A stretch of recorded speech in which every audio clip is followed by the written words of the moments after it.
मेरे परम आराध्य, मेरे जीवन के प्रेरणा स्रोत श्री गुरुदेव एवं सत्संग सभा स्थल में बैठे हुए प्रिय बंधुओं, माताओं, बहनों एवं नन्हे मुन्ने प्यारे बच्चों,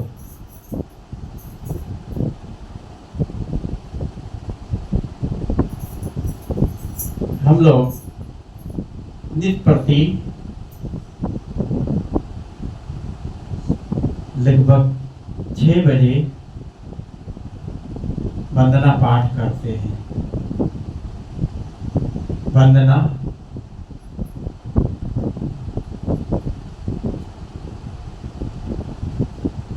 क्या है? दीन दयाला, धीरज आला, क्या इसका अर्थ जान पाए? क्या अर्थ है? सदगुरुओं ने, महापुरुष हमारे सदगुरु ने इसका कितना अच्छे तरह, इसका मर्म बहुत ही एक कल्याणकारक है। रट्टू तोता की तरह इसको हम लोग पढ़ते रहते हैं, बस इसका सार का पता ही नहीं कि है अर्थ क्या इसका। गाने की तरह गाने से कोई मतलब नहीं। वंदना करने का मतलब है कि हम उस प्रभु, उस परमात्मा की वंदना, गुरु की वंदना कर रहे हैं। वंदना में हम कह क्या रहे हैं? वंदना का अर्थ क्या है? वंदना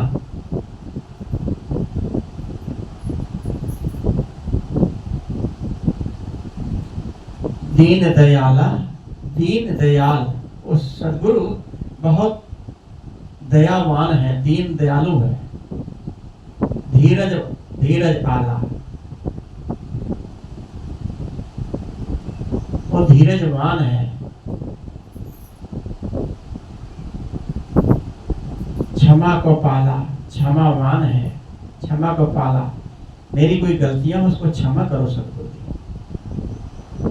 दीन दयाला, धीरज आला, क्षमा को पाला, संतमयी, वो अपने में बहुत शांतमयी, शांति धारण किए हुए सदगुरु हैं।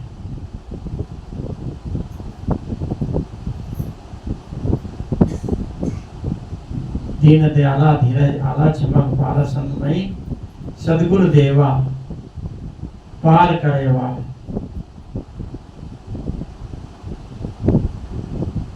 गुरु दीन दयाला, धीरज आला, क्षमा को पाला, संतमयी, सदगुरु देवा दया धरेवा। ये सदगुरु देव दयावान, दया करने वाले, सदगुरु देवा दया धरेवा, पार करेवा भव सागर। उस भव से पार कर दो। भव सागर क्या? संसार में जो ये संसार सागर के समान ये भव जाल में हम लोग उलझे हुए हैं। ऐसे गुरु इस भव से पार कर दो। पार करेवा भव सागर।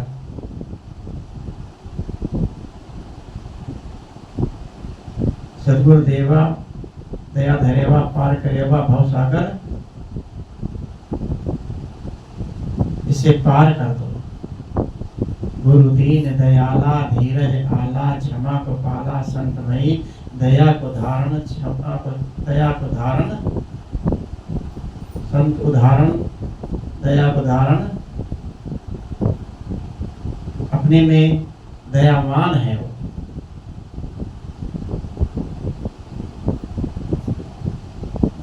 भवसागर, पार करेगा भवसागर, वो भव से पार कराने वाला। तो सुबह हम लोग जो वंदना करते हैं, पाठ करते हैं, इसके मर्म को समझना चाहिए कि सदगुरु की हम वंदना कर रहे हैं तो वो क्या है उसका अर्थ।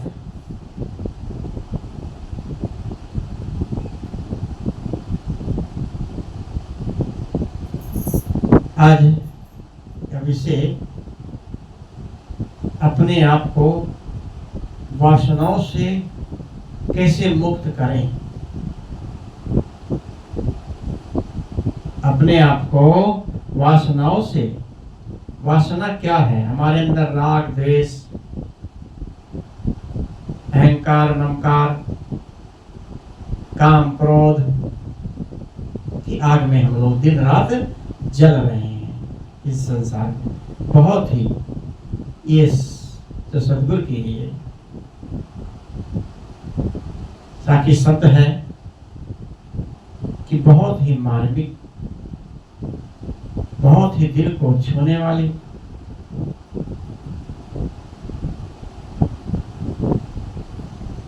बहुत प्रसिद्ध साखी है। सदगुरु कहते हैं, बंदे कर ले आप निबेरा,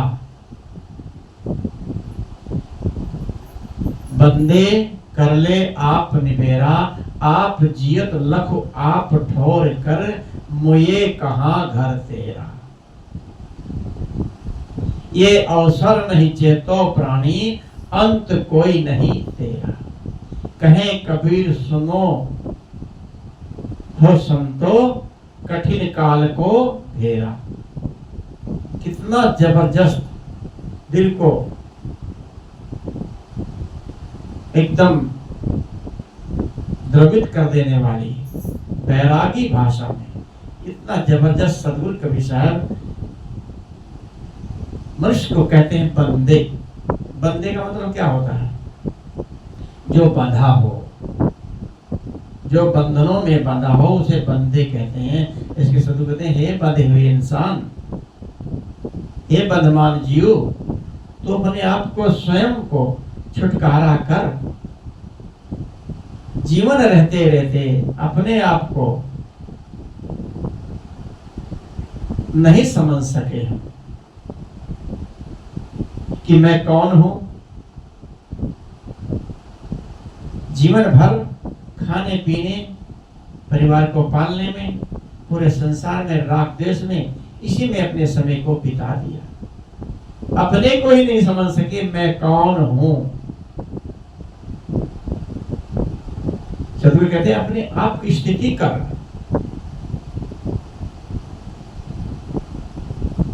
तो इस मानव जीवन को समझ, इस शरीर में हम किस लिए आए हैं और कहां जाएंगे, किधर जाएंगे, कहां रहेंगे, कोई ठिकाना है? कहीं पर हम सफर के लिए जाते हैं, कहीं किसी मेहमानी में जाते हैं, पहले से ही महीने महीने के लिए लोग सफर करते हैं। कहाँ आज यहाँ रहेंगे, कल वहां रहेंगे, 2 दिन वहां रहेंगे, 4 दिन वहां रहेंगे। संसारिक ठौर ठिकाना तो हमने बना रखा है, लेकिन मरने के बाद तेरा निवास कहाँ होगा, कहाँ रहोगे? कहते, हे मनुष्य, यदि तूने सुनहरा समय पा करके भी नहीं जागा, सुनहरा समय है, सावधान नहीं हुआ, तो समझ लो अंत समय में तेरा कोई नहीं होगा। जब मौत का समय आएगा, जब ये शरीर से आत्मा निकलेगी, जब तुम मरने लगोगे, क्या तुम्हारी कोई रक्षा करता है? तब दूर से खड़े हुए टुकुर टुकुर देखते हैं कि सांस देखो, सांस चल रही है, अभी शरीर गर्म है, बस ये देखते हैं।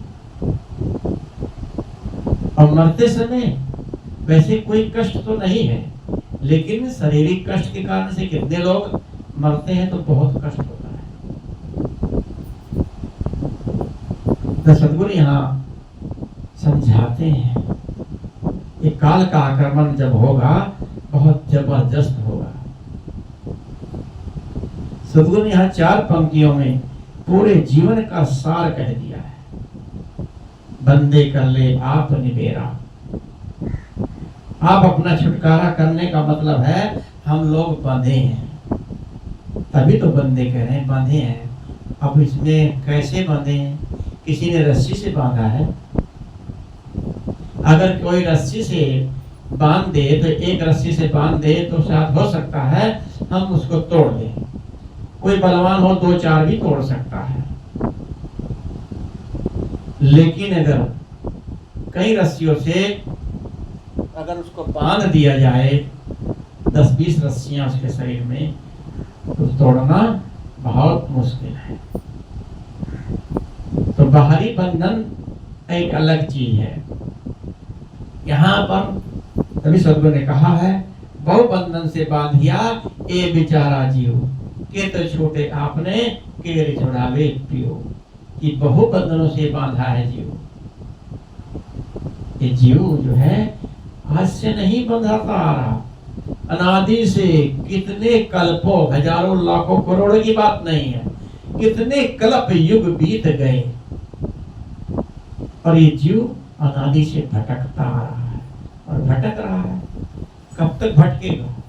जब तक ये अपना निबेरा नहीं कर लेगा, अपना कल्याण का काम नहीं कर लेगा, वासनाओं में बंधा हुआ है, अपनी वासनाओं को शांत नहीं करेगा। हम लोग रिश्तों के बंधन में बंधे हुए हैं। ये मेरा पापा मम्मी, मेरा भाई बहन, बेटा बेटी, नाना नानी, मामा ताऊ चाचा और भी मित्र संबंधी, इतने बंधन हैं हमारे शरीर जीवन में, इनसे छुटकारा पाना ही बहुत मुश्किल है।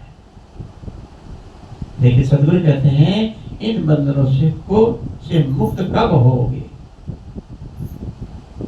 ये अवसर, ये मौका मिला है, ये अवसर नहीं चेतो प्राणी अंत कोई नहीं तेरा। ये मनुष्य जीवन मिला है। मानव जीवन बार बार नहीं मिलता।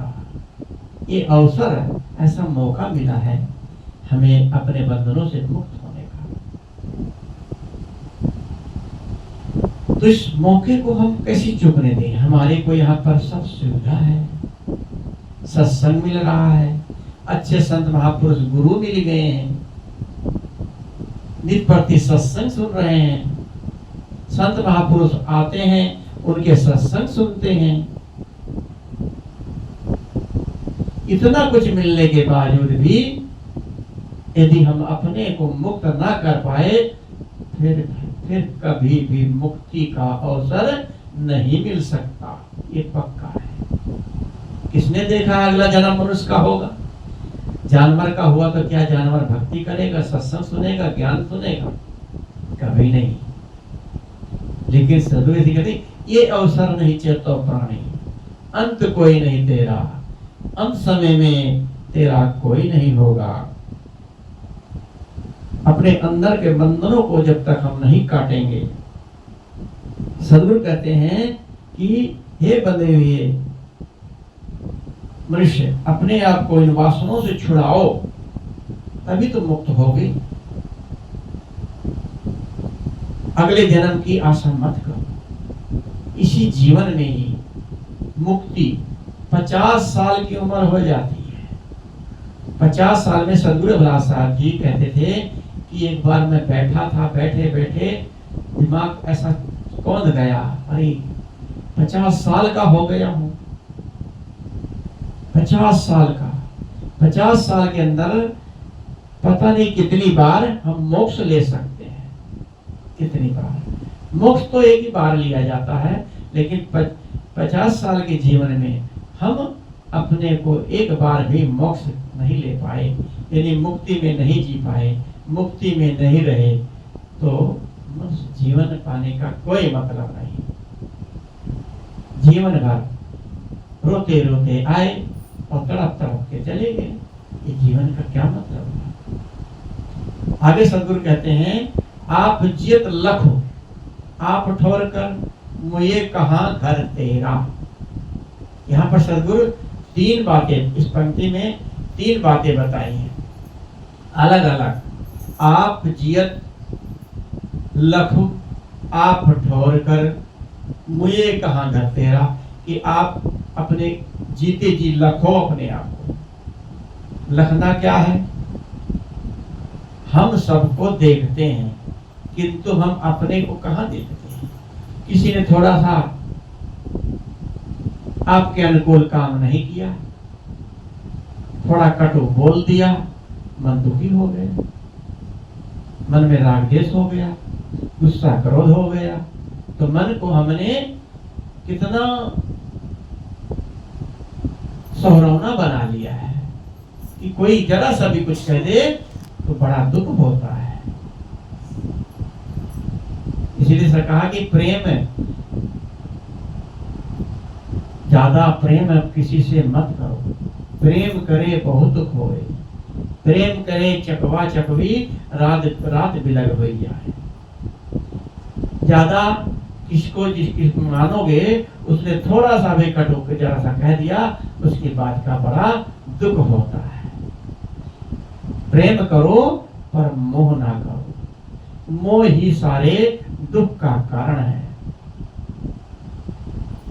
संसार में भौतिक चीजें को हम समझते हैं, भौतिक चीजें हैं, हमारे व्यवहार की चीजें हैं, संसार में हम रिश्ते नाते हैं, इन सब को हम लोग समझते हैं, इनसे प्रेम करते हैं। ये मेरा सामान है, मेरी गाड़ी है, मेरा घर मकान कोठी बंगला, मेरा बहन, मेरा बाबू, मेरा पति, मेरी पत्नी, मेरा भाई, नाना मामा, ये सब हम समझते हैं, रिश्ते नाते समझते हैं। लेकिन अपने को हम कहाँ समझते हैं? इसी सदगुरु कहते हैं अपने को समझो कि मैं कौन हूं। दूसरी बात सदगुरु कहते हैं कि ये तो कहा आप जी दीजिए अपने को लखो, आप ठौर करो। ठौर का मतलब क्या है? दूसरी बात है कि ठौर, ठौर ठिकाना, जगह बनाओ। मरने के बाद हम कहाँ रहेंगे, कहाँ जाएंगे, ऐसी ठौर। ठौर का मतलब कहते हैं कि भाई थोड़ी सी जगह चाहे मिल जाए, चाहे टीन चद्दर भी टीन ही डाल लें कमरे में, एक छोटा सा पटाट लपड़ा ले लें और उसी में अपना ठिकाना बना लें। ये बार बार कहीं कमरा बदलना, किराए पे रहना ठीक नहीं। तो आदमी कोई कहीं एक छोटा सा गरीब आदमी होते जो झुग्गी बना लेते हैं कि अपना ठिकाना बन गया भाई, कोई निकालेगा नहीं यहाँ से, पक्का ठिकाना बन गया। तो ये संसारिक ठिकाना है, यहाँ से एक दिन निकलना पड़ेगा, एक दिन यहाँ से निकलना पड़ेगा। मौत जब तुमको आवाज देगी घर से बाहर निकलना पड़ेगा।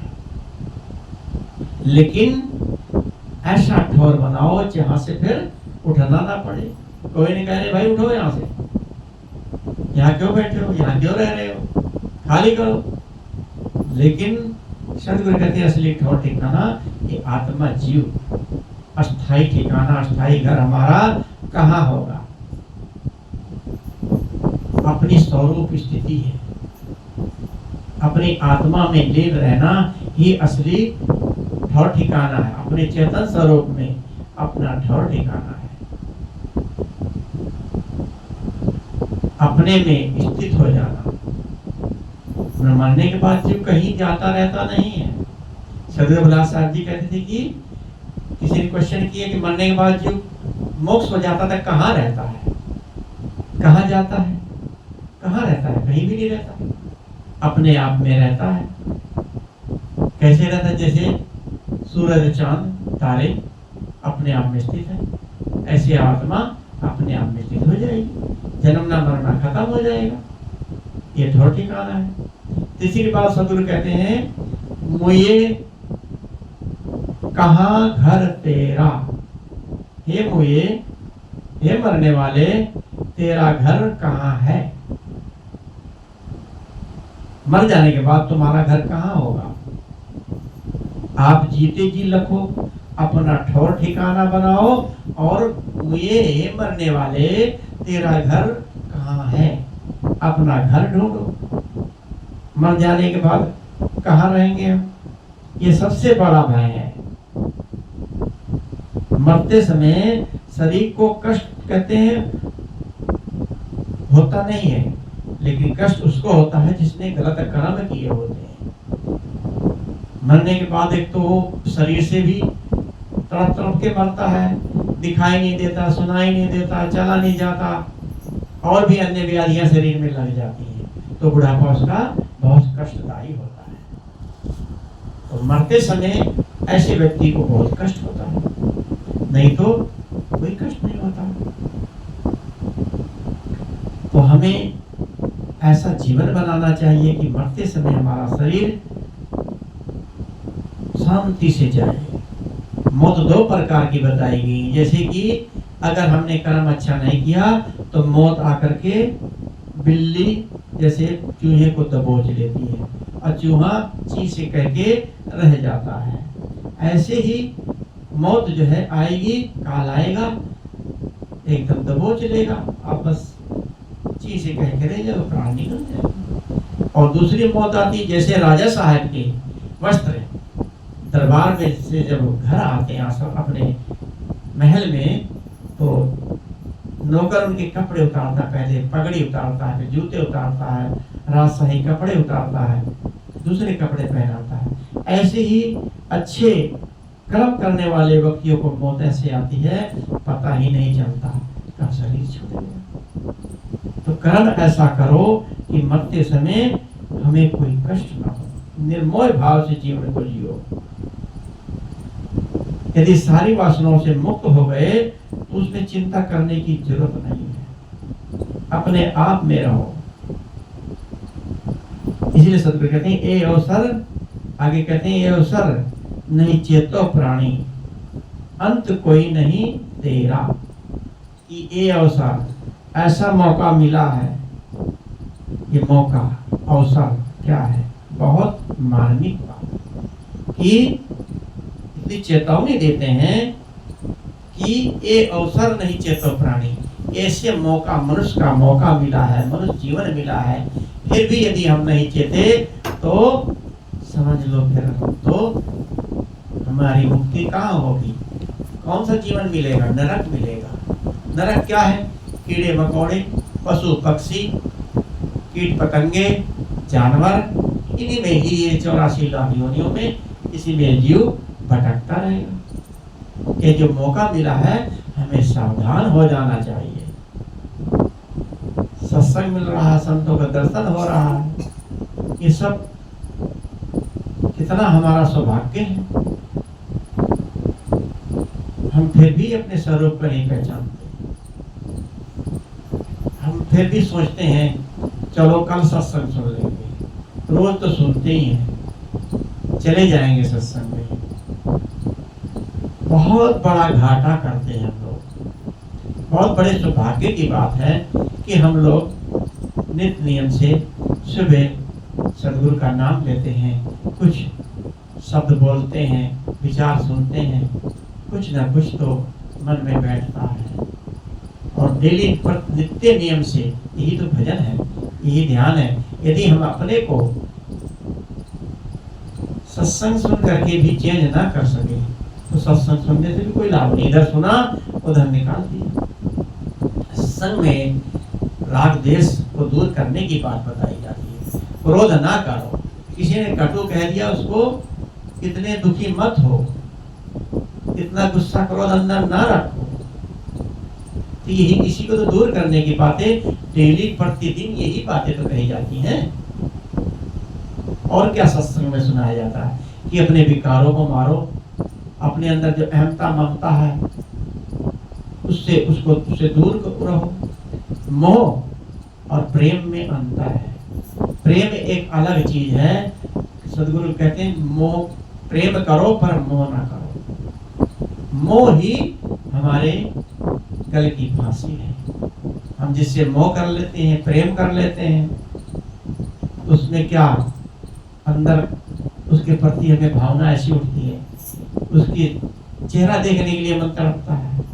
कहते आप अपने देख लेते हैं, आपके बाल बहुत सुंदर है, आपके दांत बहुत सुंदर है, आपके कपड़े बहुत अच्छे हैं, चाहे कुरूप भी क्यों ना हो, जिससे प्रेम कर लेते हैं उसकी हर बातें आदमी को अच्छी लगती हैं। ये सदगुरु ने कहा कि प्रेम, इसलिए प्रेम ना करो। प्रेम जो है मोह का कारण बनता है। स्वतः लक्ष्य रहाई, सदगुरु विशाल साहब कहते स्वतः अपने लक्ष्य में रहो। यहाँ कोई अपना नहीं है, सब बिगाने हैं। निज पद छोड़ न जाई, निज पद किसे कहते हैं? निज पद अपना पद। आप एक संत हैं और किसी को देख करके या मोह कर लिया, किसी परिवार में आप रहनी तो आपकी अच्छी है, संत ना भी हो, आपकी रहनी अच्छी है, आपके विचार अच्छे हैं, लेकिन किसी को देख के विमोहित हो गए, उसकी रक्षा में अपने आप को मिटा दिया। जैसे कोई नदी में डूब रहा है, आपका प्रिय हो चाहे अप्रिय हो, कोई डूब रहा, उसको बचाने के लिए आप भी नदी में कूद गए तो उसने पकड़ने वाला, डूबने वाला हमेशा दूसरे को पकड़ के उसको भी डुबा देता है, क्योंकि उसको पकड़ के निकलना चाहता है लेकिन उसको भी डुबा देता है। ऐसा ना करें कि हम किसी की रक्षा कर रहे हैं और साथ में उसके साथ हम भी डूब जाएं। अपने आप को खोना नहीं है। राग देश सिर पर राखे तो असंख्य दुखदाई है। सदगुरु विशाल साहब की वाणी बहुत दिल को छूती है। कहते हैं राग देश सिर पर राखे असंख्य दुखदाई। असंख्य अगर राग देश करोगे, असंख्य मतलब बहुत ही ये दुखदाई का कारण बनेगा, जिन्हें हमें राग द्वेष नहीं करना चाहिए।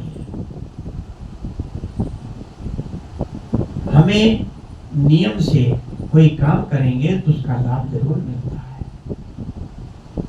अंत समय में कौन आपका साथ देगा? तेरे अपने ही कहा है, देखते देखते ये सब छूट जाएगा। देखते देखते देख तेरे साथ यहाँ से क्या जाएगा।